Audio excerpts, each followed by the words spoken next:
5వ తేదీ అక్టోబరు నెల 2024 సంవత్సరము. ఈ ఉదయకాల ధ్యానము కొరకై పరిశుద్ధ గ్రంథములో నుండి కీర్తనల గ్రంథము 40వ సంకీర్తన మొదటి వచనాన్ని చదువుకుందాము.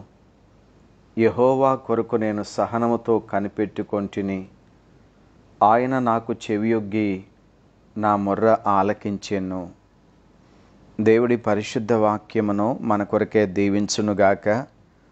ప్రభునందు ప్రియమైన వారులారా, యేసుక్రీస్తు వారి ప్రశస్తమైన నామములో మీ అందరికీ కూడా శుభములు తెలియచేస్తూ ఉన్నాను. మన తండ్రి అయిన దేవుని నుండి, ప్రభు అయిన యేసుక్రీస్తు నుండి కృపయు సమాధానమును మీకు కలుగునుగాక. ఆమెన్.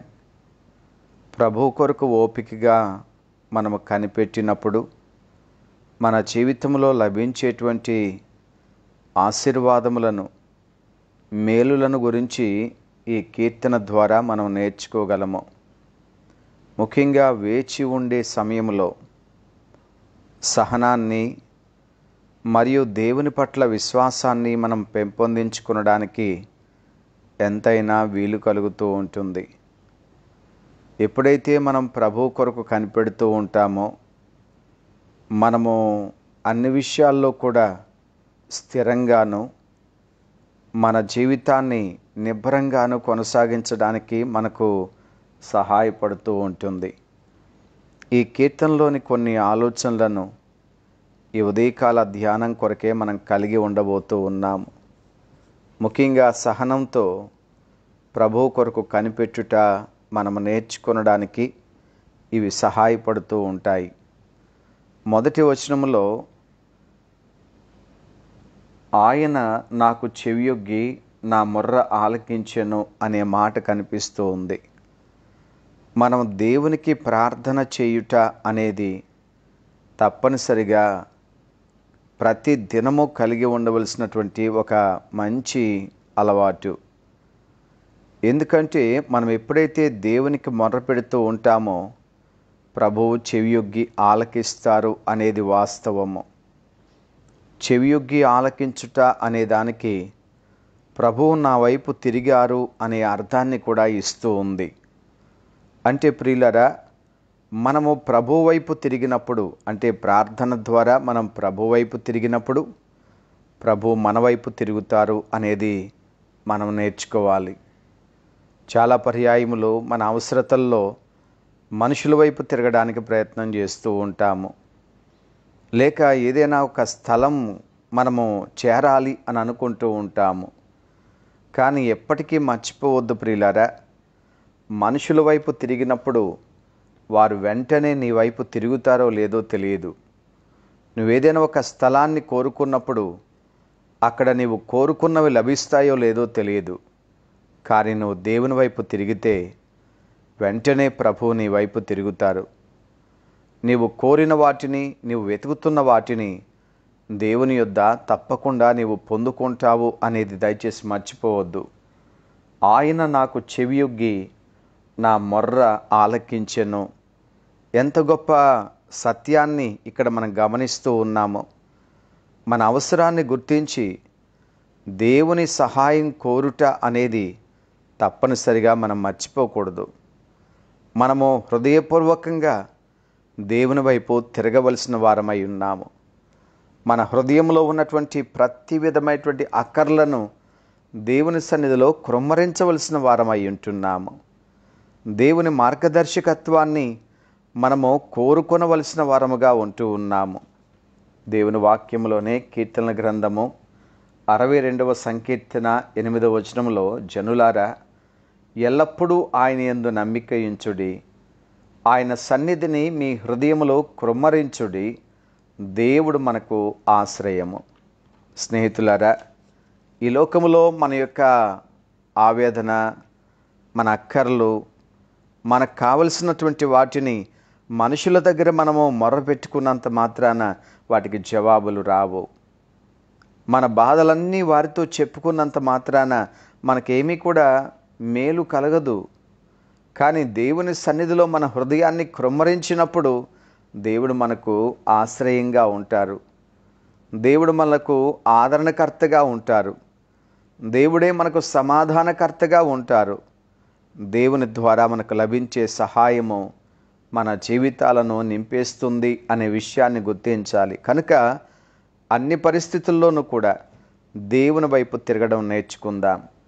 దేవునికి మొర్ర పెట్టడం నేర్చుకుందాం ప్రియులారా. ప్రభు మనకు జవాబిస్తారు, ప్రభు మన వైపు తిరుగుతారు అనే విషయాన్ని మనము తెలుసుకోవాలి. మరొక సంగతి ఏమిటంటే, దేవుని యొక్క విశ్వసనీయత పట్ల పరిపూర్ణమైన నమ్మకాన్ని కలిగి ఉండాలి. 2వ వచనంలో 40వ సంకీర్తన 2వ వచనంలో వ్రాయబడి ఉన్నది, నాశనకరమైన గుంటలో నుండి జిగటగల దొంగ ఊబిలో నుండి ఆయన నన్ను పైకెత్తెను. నా పాదములు బండ మీద నిలిపి నా అడుగులు స్థిరపరిచెను. స్నేహితులారా, ఇది జరిగిపోయినటువంటి సంఘటన. తన జీవితంలో ఒకానొక దశలో నాశనకరమైన గుంటలో పడిపోయినప్పుడు, జిగటగల దొంగ ఊబిలో చిక్కుకున్నప్పుడు దేవుడు తన పట్ల కనికరము చూపించి చెయ్యి అందించి తనను పైకి లేవనెత్తి మరలా ఎన్నడూ కూడా ఆ ఊబిలో కూరికిపోకుండా తనను బండపైన అడుగులు నిలిపినప్పుడు ఆ సంఘటనలన్నీ కూడా భక్తుడు జ్ఞాపకం చేసుకుంటూ ఉన్నాడు.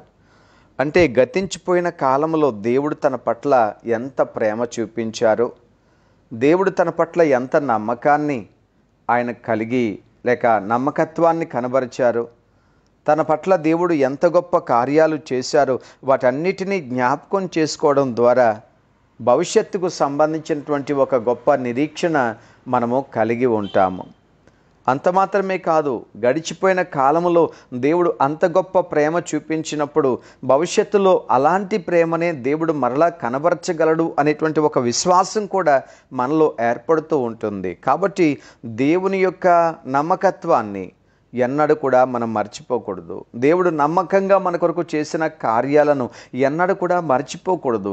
ఎప్పుడైతే గడిచిన దినాలలో దేవుని కార్యాలను మర్చిపోతామో భవిష్యత్తుకు సంబంధించినటువంటి నిరీక్షణను కోల్పోతాము, నిరాశకు లోనైపోతూ ఉంటాము, కృంగిపోతాము అనే విషయాన్ని మర్చిపోవద్దు.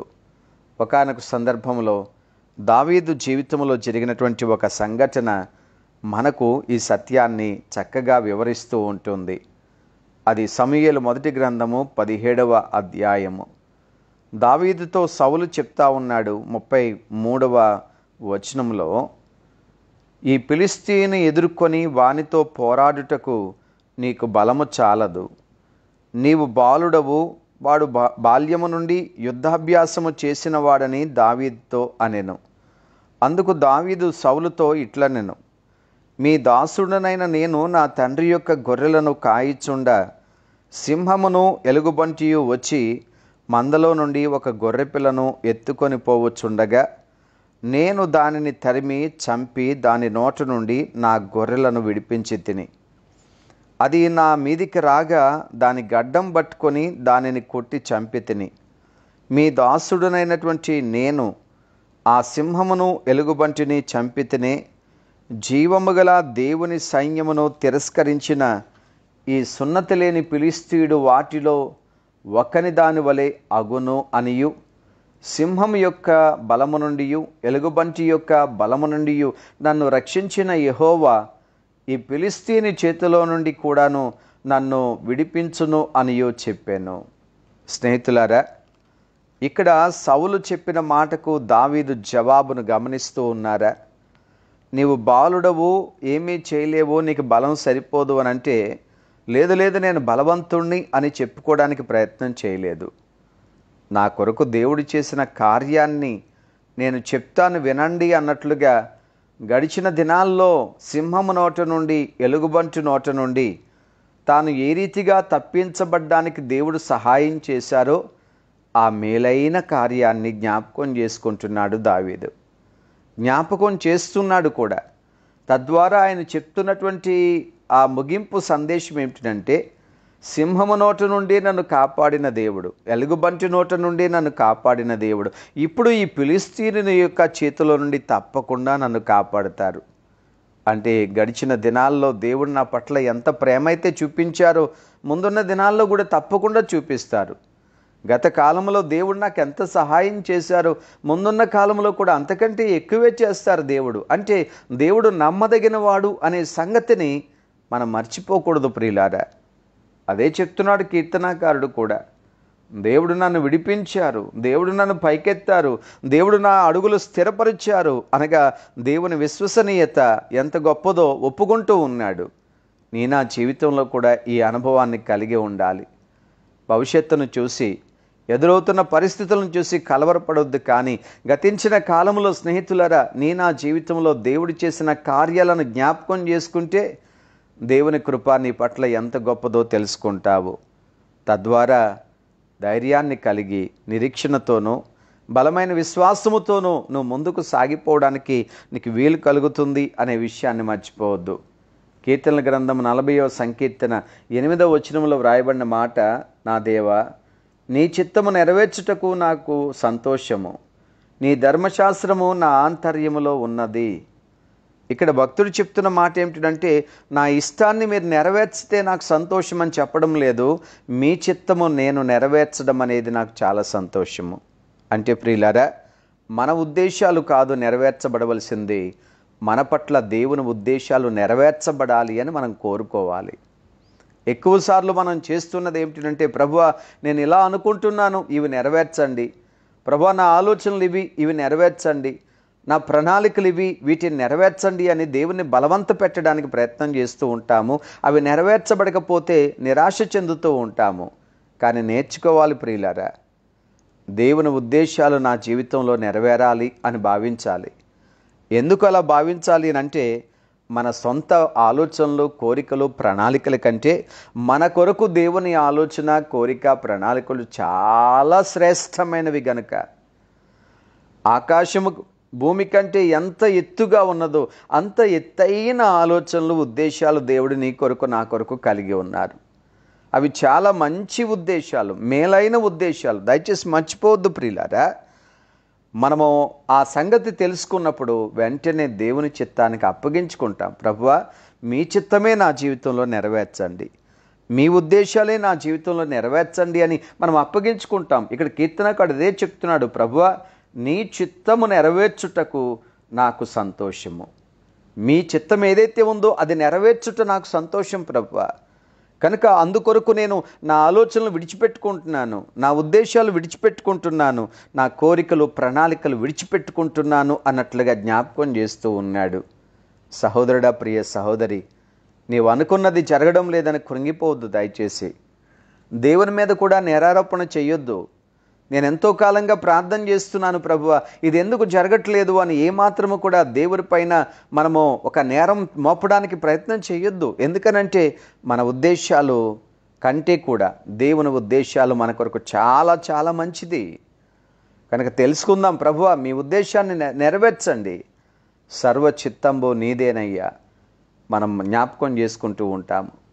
నీ చిత్తమే సిద్ధించునుగాక అని మనం అంటూ ఉంటాము. కాబట్టి మర్చిపోవద్దు ప్రియులారా, ఏది ఉత్తమమో మన జీవితంలో దేవునికి బాగా తెలుసు. మన జీవితానికి కావలసిన ఉత్తమమైన వాటిని గ్రహించే జ్ఞానం మనకు లేదు, కానీ మనకు దేవుడు ఉత్తమమైన వాటిని, శ్రేష్టమైన వాటిని అనుగ్రహిస్తారు అనే విషయాన్ని దయచేసి మర్చిపోవద్దు. ఒక తండ్రి తన బిడ్డకు మంచి వాటినే ఇస్తాడు కదా. గుడ్డును అడిగితే తేలునిస్తాడా? చేపను అడిగితే పామునిస్తాడా? అలా ఇవ్వడు కదా ఏ తండ్రి కూడా. మరి పరలోకపు తండ్రి మనకి ఏది కావాలో ఆయనకి బాగా తెలుసు. మనం అడగక మునిపే, మనకింకా ఆ ఆలోచన రాకమునిపే ఆ పరలోకపు తండ్రికి నా గురించి శ్రద్ధ ఉంది అనే విషయాన్ని మర్చిపోవద్దు. అందుకనే సహనంతో దేవుని కొరకు కనిపెట్టాలి, దేవుని చిత్తానికి అప్పగించుకోవాలి, దేవుని విశ్వసనీయత పట్ల విశ్వాసాన్ని, నమ్మకాన్ని కలిగి ఉండాలి. ఎల్లప్పుడూ దేవునికి మొర్రపెట్టడం నేర్చుకోవాలి ప్రియులారా. ఈ అనుభవాలు మనల్ని మేలుకరంగా మారుస్తాయి, మేలు అనుభవించడానికి మనల్ని సిద్ధపరుస్తాయి, మహిమకరంగా దేవుని కొరకు జీవించడానికి తోడ్పాటును అందిస్తాయి. అలా ఉండుటకు ప్రభు కృప మనకు తోడై ఉండునుగాక. ఆమెన్. మహాపరిశుద్ధుడైన మా ప్రియ తండ్రి, ప్రేమాస్వరూపుడైన మా ప్రభువా, మీకు వందనాలు చెల్లిస్తూ ఉన్నాము. ఈ వేకువజామున మా ప్రభువా, మీరు మమ్మల్ని జ్ఞాపకం చేసుకొని మాతో మాట్లాడినందుకు కృతజ్ఞతలు చెల్లిస్తున్నాము తండ్రి. ఎంత ప్రేమ స్వరూపుడువైన దేవుడు నాయన. మమ్మలను ప్రేమిస్తున్న రీతిని జ్ఞాపకం చేసుకుంటున్నాము. మీ కనికరము కొరకు స్తోత్రాలు ప్రభువా. మేము మీ కొరకు కనిపెట్టడం మాకు నేర్పించండి. ప్రార్థన ద్వారా, నమ్మిక ద్వారా, ఇంకా మీ చిత్తానికి మేము అప్పగించుకున్నట ద్వారా దేవా మేలు చూడగలిగే భాగ్యం మాకు దయచేయండి. వాక్యం విన్న మీ బిడ్డలు వాక్యంలో ఉన్న సత్యాన్ని గ్రహించి నడుచుకోవడానికి సహాయం చేయండి ప్రభువా. వారి వారి జీవితాల్లో మీ చిత్తం ఏమైతే ఉందో అదంతయు నెరవేర్చమని వేడుకుంటున్నాను. వారికి వారి కుటుంబాలకు క్షేమము కలుగు చేయండి దేవా. తండ్రి, వారి ప్రతి పరిస్థితుల్లోనూ కూడా మీరు తోడై ఉన్నారు అని, మంచినే వారి కొరకు మీరు చేస్తారు అనేటువంటి నమ్మకాన్ని వారికి అనుగ్రహించండి. దైవ సేవకులను దీవించండి ప్రభువా. మీ సువార్తలో వారిని బలంగా నడిపించండి తండ్రి. ఇంకా అనేక ఆత్మల రక్షణ కొరకు మీరు వాడుకొనమని ప్రార్థన చేస్తున్నాను. వారిని వారి కుటుంబాలను దీవించమని వేడుకుంటున్నాము దేవా. మీరు అక్కడికి మమ్మల్ని సిద్ధపరచమని మహిమ మీకే చెల్లిస్తూ యేసు నామమున ప్రార్థిస్తున్నాము తండ్రి. ఆమెన్. తండ్రి అయిన దేవుని ప్రేమ, ప్రభు అయిన యేసుక్రీస్తు వారి కృప, పరిశుద్ధాత్మ దేవుని యొక్క సన్నిధి సదాకాలము మీకు అందరికీ తోడై ఉండునుగాక. ఆమెన్.